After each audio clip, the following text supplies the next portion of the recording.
Hello, our topic for today is about kahirapan at katiwalian sa pamahalaan, isang malalimang pagsusuri. Ang kahirapan at katiwalian sa pamahalaan ay dalawang malalim na nakaugat na problema sa ating bansa. Ang mga ito ay hindi lamang mga isyung pang-ekonomiya, kundi mga problemang panlipunan, pampolitika at moral na nagpapahirap sa pag-unlad ng bansa. Upang lubos na maunawaan ang mga problemang ito, kailangan munang suriin ang kanilang mga sanhi, epekto at posibleng mga solusyon. Number 1. Sanhi ng kahirapan. Ang kahirapan ay isang multifaceted na problema na may maraming mga sanhi. Ang mga ito ay maaaring hatiin sa mga sumusunod na kategorya. A. Economic factors. 1. Kakulangan ng trabaho. Isa sa mga pangunahing sanhi ng kahirapan ay ang kakulangan ng sapat na trabaho, lalo na sa mga rural na lugar. Marami sa ating mga Pilipino ang hindi makahanap ng disenteng trabaho na makapagbibigay sa kanila ng sapat na kita upang matugunan ang kanilang mga pangangailangan. Pangalawa, mababang sahod. Kahit na may trabaho, maraming mga Pilipino ang kumikita lamang ng minimum wage o mas mababa pa. Ito ay hindi sapat upang matustusan ang mga pangangailangan ng isang pamilya, lalo na sa harap na patuloy na pagtaas ng presyo ng mga bilihin.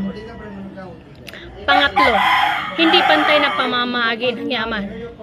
Ang yaman ng bansa ay hindi pantay na ipinamamahagi. Ang mayayamang pamilya ay patuloy na nagpapayaman, habang ang mga mahihirap ay lalong naghihirap. Pangapat, kakulangan sa akses sa kapital. Marami sa ating mga Pilipino, lalo na ang mga maliliit na negosyante at magsasaka, ang walang akses sa kapital upang mapalago ang kanilang mga negosyo o sakahan. Ito ay naglilimita sa kanilang kakayahan na kumita ng mas malaki. B. Social factors. Una, kakulangan sa edukasyon. Ang edukasyon ay isang mahalagang kasangkapan upang makaahon sa kahirapan. Gayunpaman, maraming mga Pilipino ang walang akses sa kalidad na edukasyon. Ito ay maaaring dahil sa kakulangan ng pera, malalayong lokasyon ng mga paaralan, o kakulangan ng interes. Pangalawa, kakulangan sa kalusugan. Ang kalusugan ay isa pang mahalagang aspeto ng pag-unlad ng tao.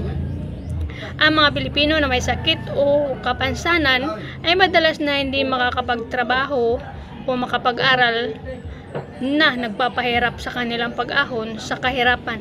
Pangatlo, diskriminasyon. Ang diskriminasyon batay sa kasarian, edad, etnisidad o relihiyon ay maaring maging sanhi ng kahirapan. Ang mga taong nakakaranas ng diskriminasyon ay madalas na hindi nabibigyan ng pantay na oportunidad sa trabaho, edukasyon at iba pang mga serbisyo. Letter C. Political factors. Katiwalian. Una, ang katiwalian sa pamahalaan ay isa sa mga pinakamalaking hadlang sa pag-unlad ng Pilipinas. Ang mga pondo na dapat sana ay nakalaan para sa mga serbisyo publiko at proyekto sa pagpapaunlad ay napupunta sa mga bulsa ng mga tiwaling opisyal. Pangalawa, kawalan ng katatagan sa politika.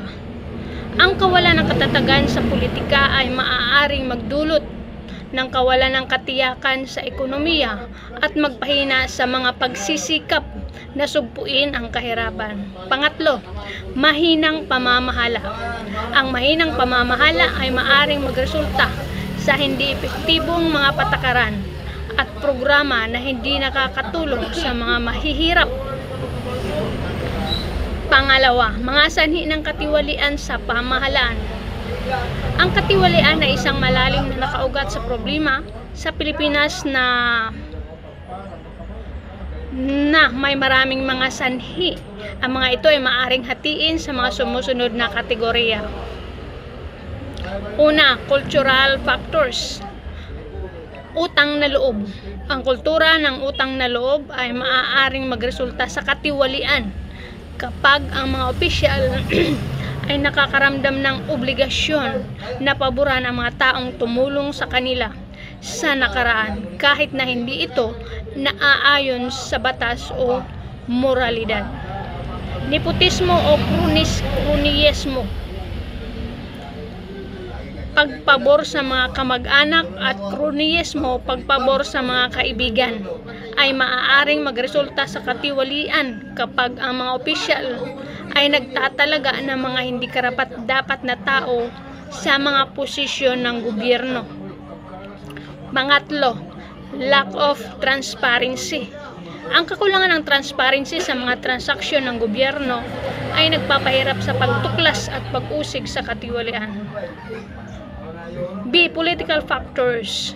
Ang mababang sahod ng mga opisyal ng gobyerno ay maaaring magtulak sa kanila na gumawa ng katiwalian upang madagdagan ang kanilang kita. Mahinang pagpapatupad ng batas.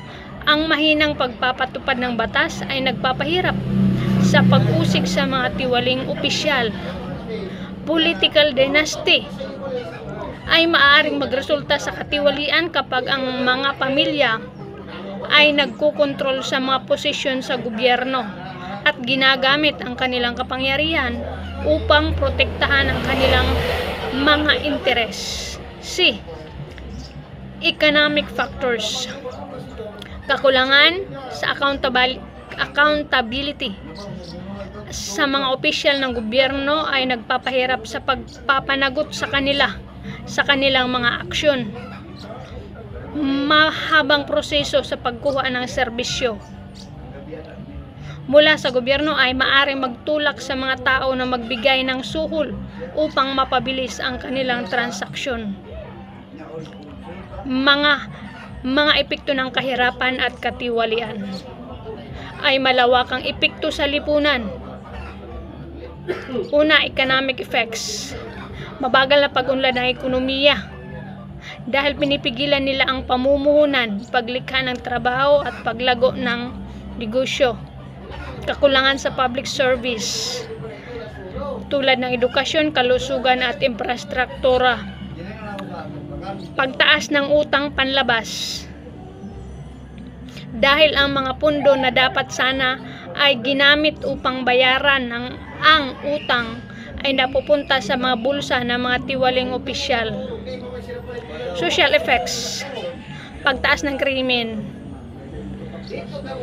Ang kahirapan maaaring magtulak sa mga tao na gumawa ng krimen upang matugunan ang kanilang pangangailangan. Pagkasira ng moralidad sa lipunan dahil nagpapakita ito ng masamang halimbawa sa mga kabataan. Kawalan ng tiwala sa gobyerno na nagpapahirap sa pamahalaan na ipatupad ang mga patakaran at programa. Political effects. Kawalan ng katatagan sa politika dahil nagdudulot ito ng protesta at kaguluhan. Pagbaba ng legitimidad ng gobyerno na nagpapahirap sa pamahalaan na mamuno ng epektibo. Mga posibleng solusyon. Ang paglutas sa kahirapan at katiwalian ay nangangailangan ng komprehensibong diskarte na kinasasangkutan ng lahat ng sektor ng lipunan.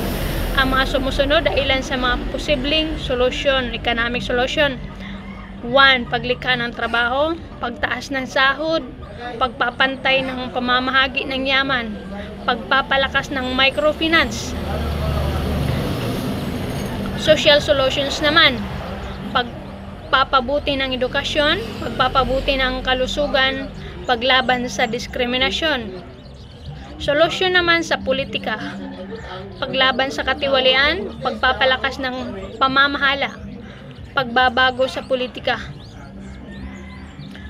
Mga talata na kaakibat nito ayon sa tungkol sa katarungan ayon sa Isaiah 1:17.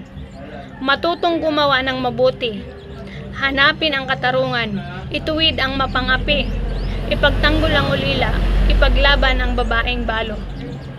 At sa Kawikaan 21:3, ang gumawa ng katuwiran at katarungan ay higit na kalugod-lugod sa Panginoon kaysa hain. Tungkol naman sa pag-ibig sa kapwa, nakasulat sa Mateo 22:39, ibigin mo ang iyong kapwa gaya ng iyong sarili.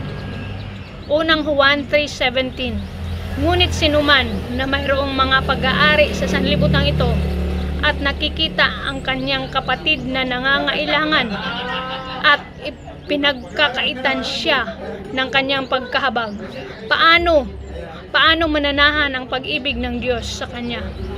Tungkol naman sa katapatan, nakasulat sa Kawikaan 12:22, ang mga sinungaling na labi ay kasuklam-suklam sa Panginoon, ngunit ang mga gumagawa ng katotohanan ay kanyang kaluguran. Lucas 16:10, ang tapat sa kakaunti ay tapat din sa marami, at ang di tapat sa kakaunti ay di rin naman tapat sa marami. Ang kahirapan at katiwalian ay mga malalang problema sa ating bansa na nangangailangan ng agarang at komprehensibong solusyon sa pamamagitan ng sama-samang pagkilos at dedikasyon. Posible na malutas ang mga problemang ito at makamit ang isang mas maunlad at makatarungang lipunan para sa lahat ng mga Pilipino. Yun po guys ang aking na-research sa ngayon. Maraming salamat po. Thank you for watching.